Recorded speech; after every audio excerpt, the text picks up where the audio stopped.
చెప్పురా. రే సినిమాకి వెళ్దాం, టికెట్లకు డబ్బులు రెడీ చేసుకో. ఎవరెవరు వెళ్తున్నాం రా? రాజేష్, శ్రీకాంత్, నువ్వు నేను రా. సరేరా.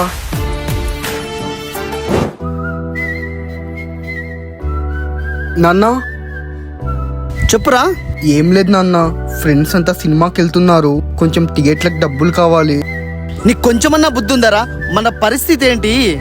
ఇక్కడ వడ్డీ కట్టేకే డబ్బులు లేవు, నీకు సినిమాకి డబ్బులు కావాలా? మూసుకొని వెళ్ళి కొంచెం బుర్ర పెట్టి చదివి ఏదో ఒక జాబ్ సాధించు. ఇక్కడ పనులు చేయలేక, మనుషుల మాటలు వినలేక చస్తున్నావు. ఇంతకు నువ్వు సాధిస్తావో లేదో ఆ భగవంతునికే తెలియాలి. ఫస్ట్ నీ మొహం నాకు చూపిద్దు, వెళ్ళిపోరా.